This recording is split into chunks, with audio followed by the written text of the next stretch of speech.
when we shift into that place of gratitude for everything we have around us, well, there you go. You've won the lottery. I mean, you didn't get the however many millions it is that's in the, in the winning ticket, but you got something greater in a sense.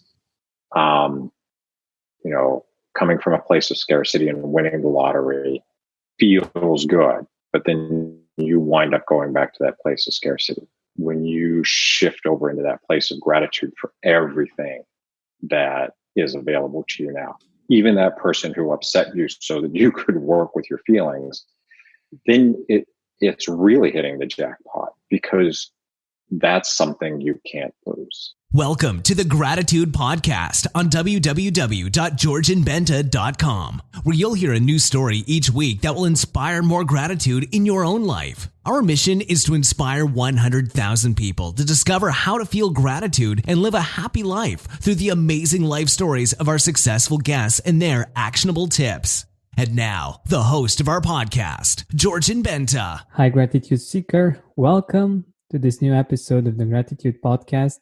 Today with me, I have Michael Messmer. After living with panic, anxiety, and negative self-talk, he shifted into a life free from being a victim to one of empowerment and joy filled with love. 10 years ago, he couldn't have imagined life would be this good. But now it is, and we'll talk about what he did to change things around and what role gratitude played in this process. Over the last 8 years, he's been coaching folks, helping them find their inner peace and stop struggling with their victim stories that keep them stuck in suffering. We will explore these topics and so much more in this interview. I want to bring Michael in front of you and let him tell you more about himself and about what he is doing. Michael, welcome to the Gratitude Podcast. Hi, Benton. Thank you for having me here. Yeah, my pleasure. So you can call me Georgian. It's okay. Yeah. Sorry, I've had that mixed up because I've seen it two different ways in emails. Yeah, of course. In my head, it didn't get straight yet. No problem. So, firstly, what I wanted to ask you is, what does gratitude mean for you personally?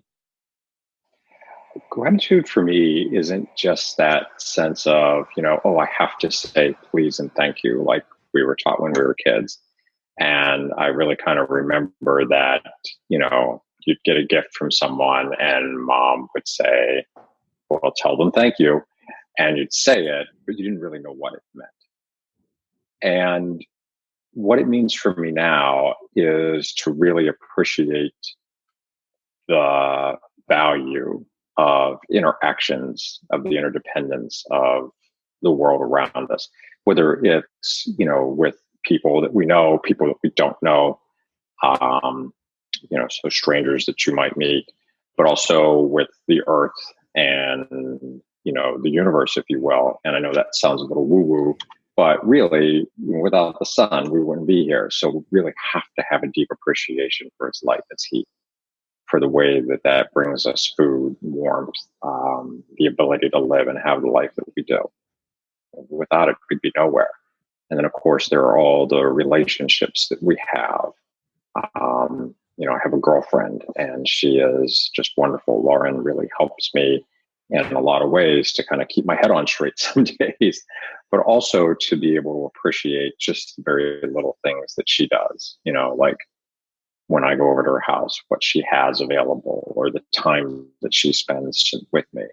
And then I have grandchildren, and they're just such a great reminder of how to be right here in the present moment, because they're 4 and 2, and that's where they're at. They're in the present moment. I was just visiting them over the weekend, and even being able to appreciate that my 4-year-old granddaughter was upset when I said, okay, we're going to do this one more time. We're going to play hide and seek one more time, and then I have to go talk to your mom. So we played hide and seek one more time, and I said, okay, I got to go talk to your mom now. And she was just angry, and she told us, really, angrily, just loud as she could be.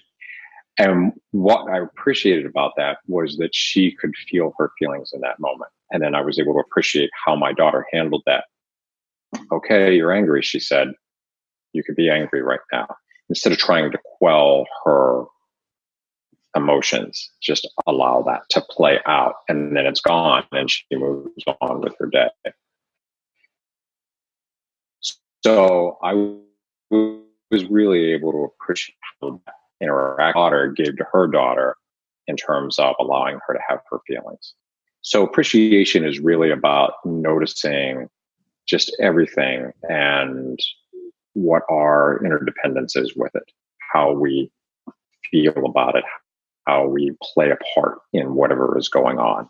And to be aware of that is the only way I can see to really be helpful. Because if we're not aware of it, then we're kind of stuck in our own story and we're not being helpful and we're just trying to get whatever it is that we want instead. I love that. Two things I got from what you said that are really important in my opinion, and I've seen them in my experience as well. The idea of saying thank you, and many people think that this is gratitude, just saying thank you, and I truly believe that it is a part of it, but actually feeling the gratitude is a totally different story. Like we haven't been taught to actually feel the gratitude and actually um, experience what it is. So I'm hoping that people will be able to do that through this podcast, through stories like yours. And also another important part about what you just said is the part of about the feelings and living the feelings. I think it's amazing that your daughter, has this perspective on feelings, and it's really interesting to see that and to acknowledge the fact that we have these feelings too. Like at times, like in that particular situation, if there were two grown-ups, probably um, if she would be the grown up as well, she would feel the anger, but somehow she would toss it, or she would just dismiss it, and I don't know, find a way to cope with it. Um, and we go through these situations as well. And I believe that emotional intelligence, for instance, is very helpful with us actually acknowledging and becoming aware of these feelings, because they are in us, whether we realize or we don't, and we just react many of them without actually being aware. And I think this is something powerful that that we can look into.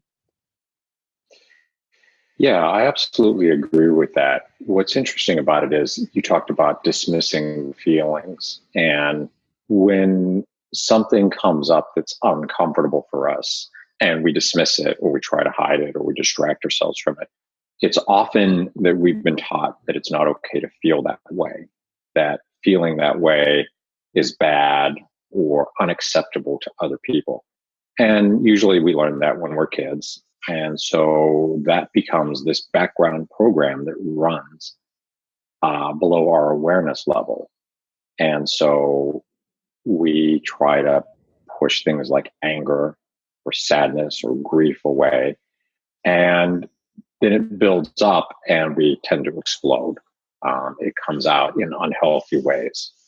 Whereas when we begin to unearth it and bring it up and appreciate that that feeling has a message for us, and that we can allow it to be there, and that it won't hurt us, it won't kill us, we can be thankful for it and thankful to it, hear what it has to say, and then it just tends to transform on its own. It doesn't really need us to do anything with it. And so that's another level of appreciation we can have deep within ourselves.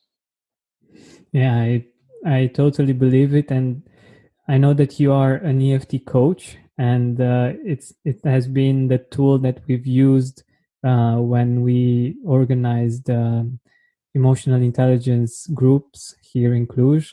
Um, we used it to uncover feelings, emotions that were buried deep down, and do something about them, release them. So I know that it's such an important part of us being emotionally healthy and overcoming all kinds of challenges. I still use it.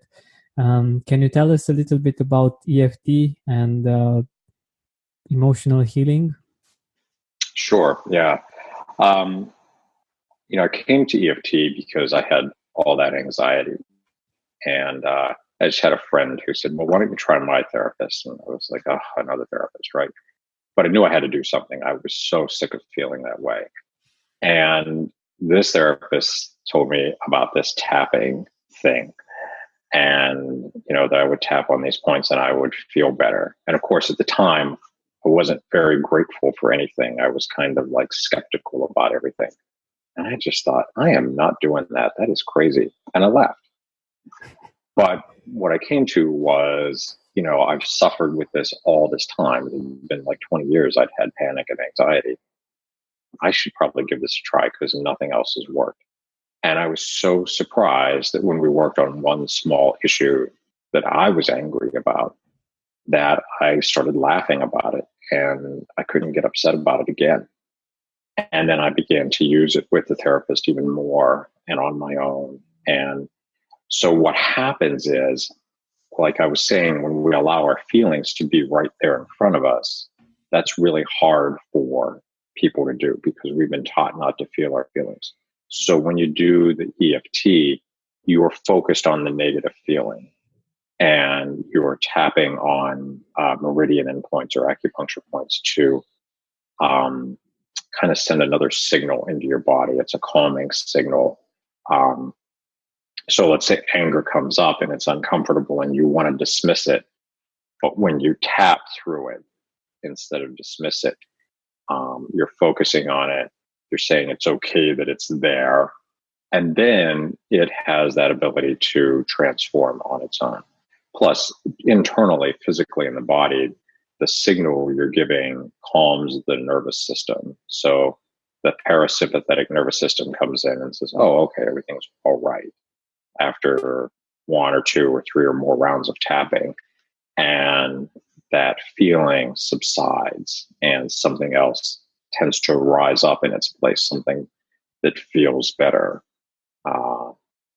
And then that can lead right into gratitude. We often use gratitude in a tapping round, especially at the end of any session, to just really help to start to cinch up what work we've done.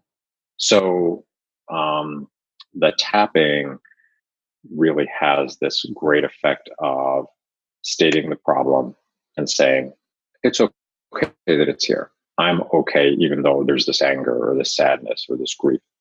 And then it allows it to transform.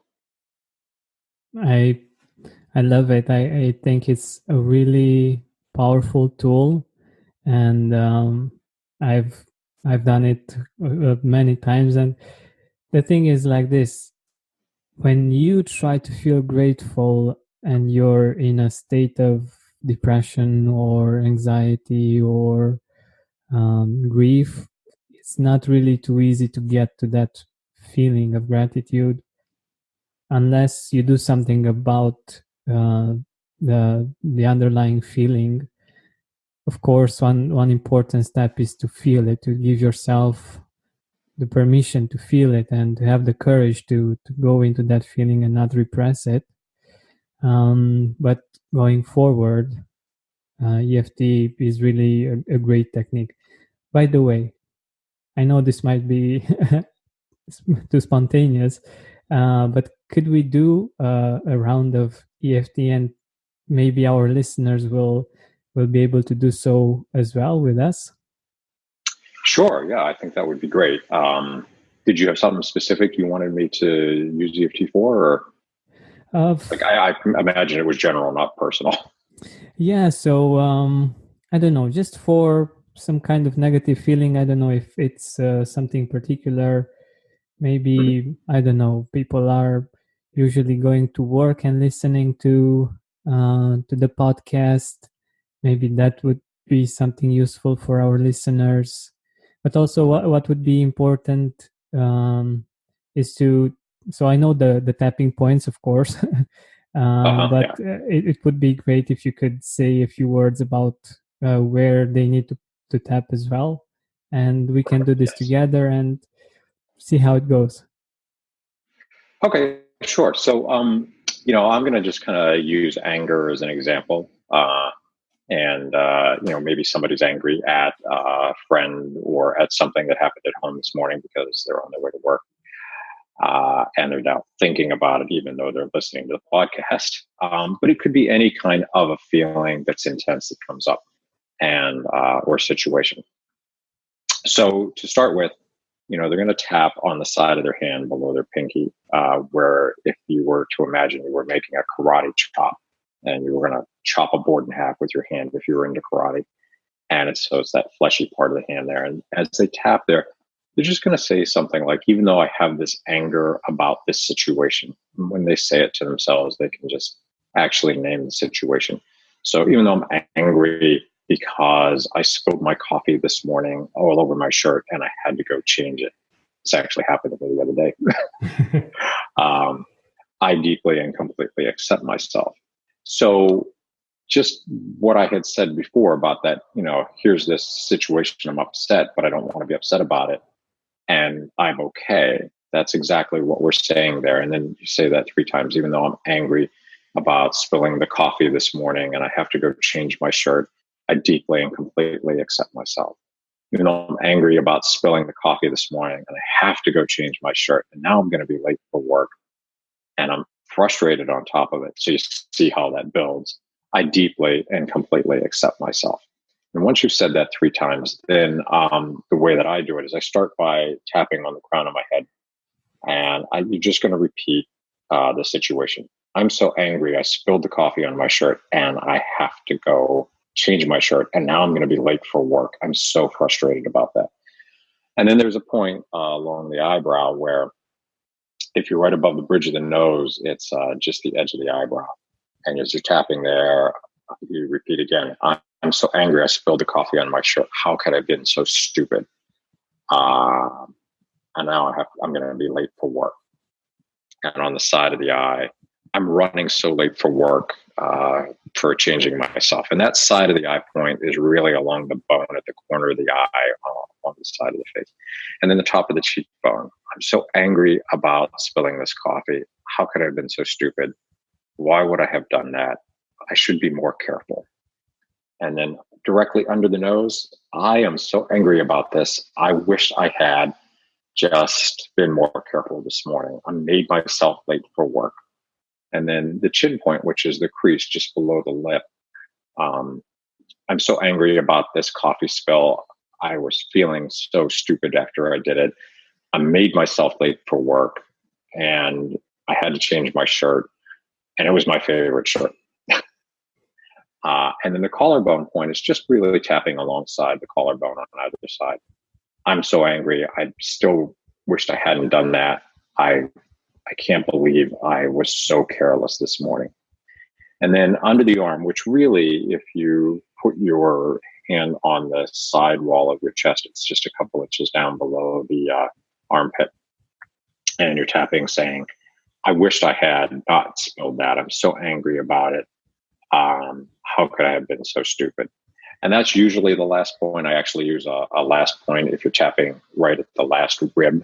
That's called the liver spot. I'm so angry about this. I wished I hadn't made myself late. I feel like nothing's going to be okay. I might even get in trouble when I get to work. So as you're talking through it, all of these different things come up, about like the consequences of having been careless and spilling the coffee on your shirt. So that what you want to do at the end of that, of course, is notice how you're feeling. Like notice where that level of anger is. Often we rate it on a scale of 0 to 10, where 10 is I'm as angry as I could possibly be, and zero as, oh, that really doesn't matter anymore. Everything's fine. I feel okay about it. And I've accepted that, I'm going to be late for work, and that's that. So, and then it just can be any situation with any emotion around it that they can tap through to do that. And afterwards, so you mentioned, so I know how it feels, and I know that the process is something like there is this situation, there is this feeling. I go deeper into that feeling, into that situation, and I realize why it's actually making me feel that way. And while doing this tapping, it it gets easier, it gets lighter, and Yes. I don't know if you put something there, like instead of that feeling, something new. Of course, gratitude is much more accessible once you refresh your emotional health, let's say. Yeah, it really is. So, when you notice where that's at, so let's say you were angry and you estimated it at a level of an 8. Now you're feeling less angry. Maybe it's down around a 2 or a 3. You might tap another round on that just to finish it out, just to get rid of the anger. And of course, you can do as many rounds of tapping on it as possible. And one of the things that's interesting is that it might go up at first, but just keep tapping, it'll come down. And then when you're done, you can always do this round of, even though I was so angry and I had to do this tapping on my way to work, I'm really grateful that I have this ability to feel my feelings and let them go so that I can be okay and move on with my day and it's not ruined. And then you're tapping, of course, on the karate chop point while you're saying that. And then you just move on to the other points, the top of the head. Oh, what a relief that I was able to tap and let go of this anger so my day isn't ruined. And then the side of, or the eyebrow point. What a relief. I'm so glad that I can move on with my day. I really appreciate that I have this tapping technique to help me and that I remembered to do it. And then the side of the eye. I'm really happy about this. I know that I have so many things to focus on today, and now I won't be focused on this problem that happened at home this morning where I spilled the coffee on my shirt. And under the eye, I'm really looking forward to my day now. There are so many interesting things I have to do and work I need to get done, and I'll be able to focus on it. And I'm really grateful for that. And then under the nose, thank you for this tapping technique. Whoever invented it. And I really am glad that I was able to take care of this on my way to work and not carry this anger with me into my day. It really would have made the day difficult. And then the chin point. Thank you again. I really wish that everybody had this technique because I know I'm going to get to work and somebody's going to be upset about something. But I can be at peace with myself, even though I had this incident this morning. And then the collarbone point. I'm really grateful for the day ahead of me because it's not ruined. I'm looking forward to accomplishing the tasks in front of me and taking care of what I need to get done and being productive throughout the day and appreciating even what is about to come in my day and being open to all of that. And then under the arm, again, thank you for this opportunity to let go of this anger and be okay in this moment and look forward to the rest of my day and know that if something else comes up, I'll be able to take a moment and let that go as well. And then that last spot, the liver spot. I'm so grateful that there's this ability, this technique I can use to really feel okay and let go of things that would get in my way of being helpful and productive throughout the day as I do the things I need to do. Wonderful. Yeah, thank you. Thank you for the opportunity to share that. Yeah, my pleasure. I'm hoping that our listeners were able to do this as well. One thing that I think might be useful, it's not something that you would usually do, like if you're at the office or maybe driving. where could our listeners do it? Of course, at home, that's a safe environment and everything is okay. I'm thinking about, for instance, going to the bathroom so that other people won't stare. Um, Sure. So that's actually funny. So, people are taking all kinds of modes of transportation, and I actually do tap when I drive if I need to. mhm. And so that's really kind of more of I'm focused on driving, but I'm just kind of one-handed tapping, and not so focused that I can't put my hand back on the wheel if I'm driving. If you're unabashed, you could certainly do it on the bus or in a taxi cab, or if you've got an Uber taking you to work or whatever it is, or if you're walking to work. So, those are places you can do it. And you mentioned the bathroom, and it's funny because when I worked in an office years ago after I had learned tapping, if something came up, I would take a few moments and go to the bathroom stall and tap. I mean, nobody's looking at you in there. You can just be in there and tap for a few minutes until you feel ready to go back to your desk or whatever the work is you have to do, and then move on with your day. So, and then there are other places like the building that I worked in.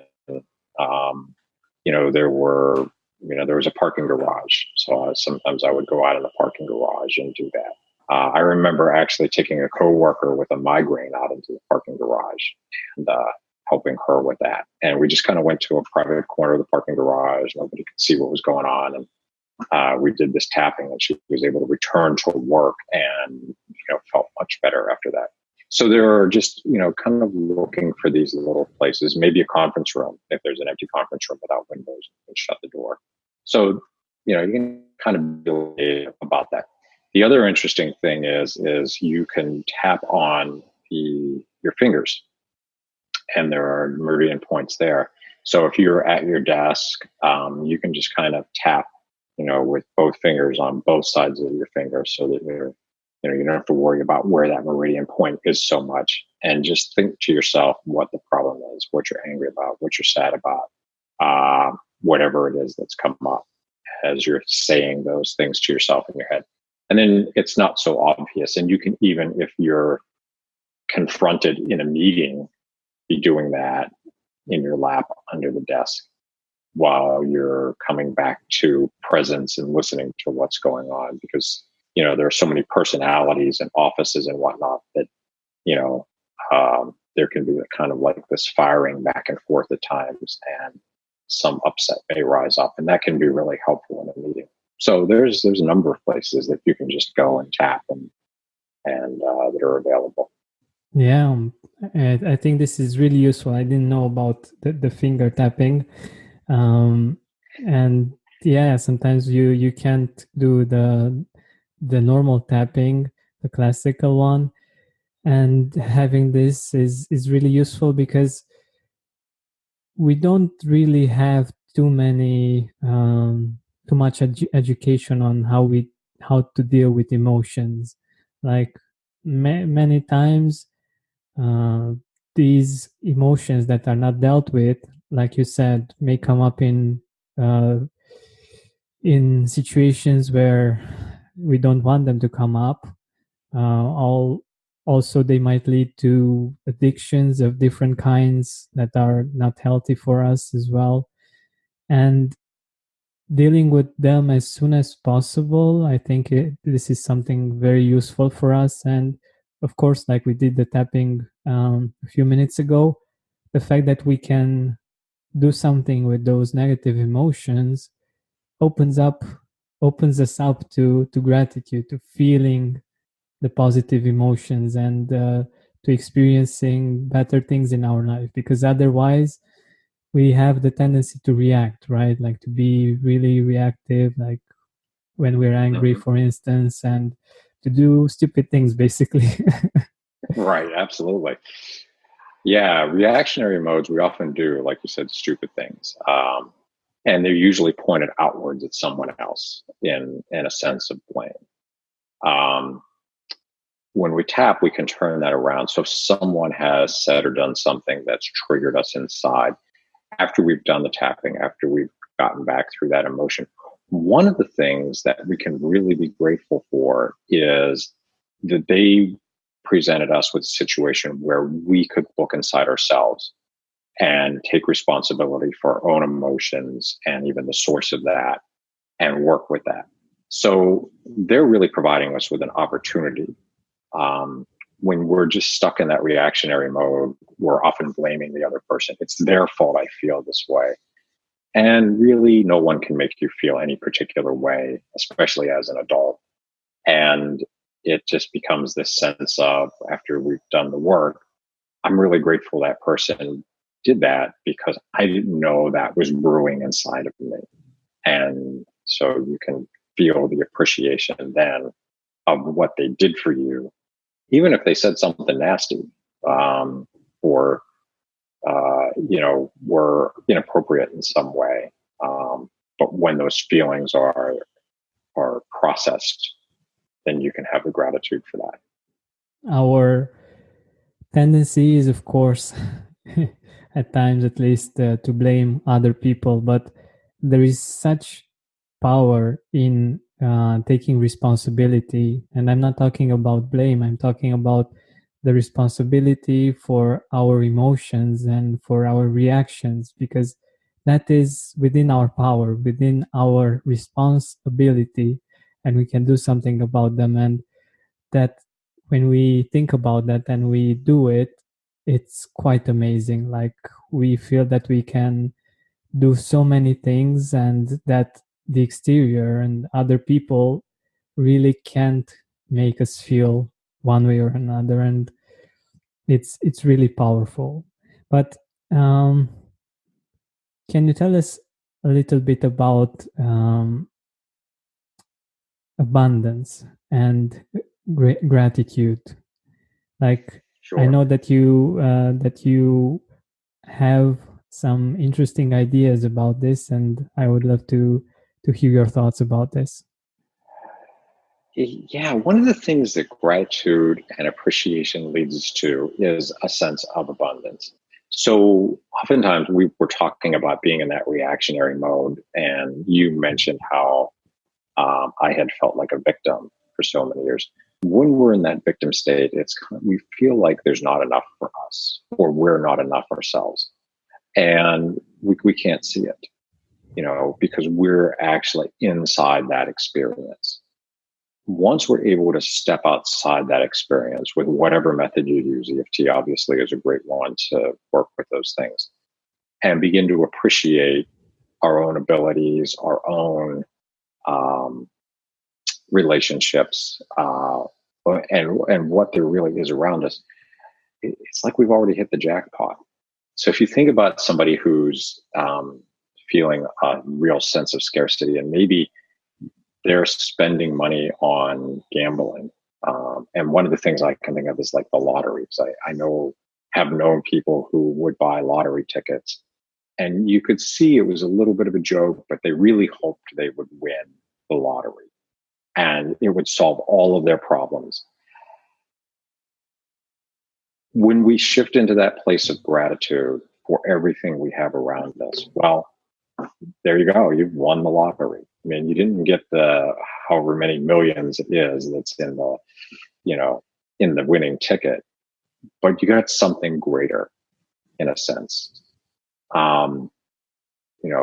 Coming from a place of scarcity and winning the lottery feels good, but then you wind up going back to that place of scarcity. When you shift over into that place of gratitude for everything that is available to you now, even that person who upset you so that you could work with your feelings, then it's really hitting the jackpot, because that's something you can't lose. And you begin to notice what the abundance is around you. You realize what the relationships in your life have to offer to you. You realize what you have to offer to those people and those relationships. You can begin to think about the things that are all the way down the line. So whenever you sit down to a plate of food, you can think about where that food came from. how many people had to do so much to put that food on your plate, from the person who planted the seeds on the farm, to the harvesters, to the trucks that brought it to you, the people who drove the trucks, the people who stocked the shelves in the farmer's market or the grocery store. And there's just this amazing system of how asparagus gets on your plate or how broccoli gets on your plate. And when you appreciate the efforts of everyone who brought that to you, then, there's this great abundance. It's not just, oh, I have so much money, or, oh, I have this big house or this big car, and not think any further about it. Because if you don't think any further about it, those things are fairly meaningless. And it's not just, well, I have lots of friends, but it's thinking about, what are your interactions with that friend? What do you appreciate about them? How do they enrich your life? And then thinking about how you might enrich their life as well. What gifts do you have to offer? And it actually makes me think about the book Nyakan. I don't know if you're familiar with it. Mm-hmm. Can you repeat, please? What's the name? It's Nyakan, Naikan. It's the Japanese practice of gratitude. And the book is by Greg Kresh. And the practice is really just digging deeply into three questions. What have I received from this person? And you make a list of what all the things are that they did for you, and you contemplate that. What have I given to that person? You make a list of what you've given to that person. And then you kind of notice, like, is your list bigger than their list, or is your list smaller than their list? And often what you find as you start this practice is that your list is much smaller than what you've received. And then the third question is, what troubles and difficulties have I caused to that person? And that's something to work through in terms of, noticing your behavior of, what have you done to someone versus what have you offered someone? And that's really kind of their practice.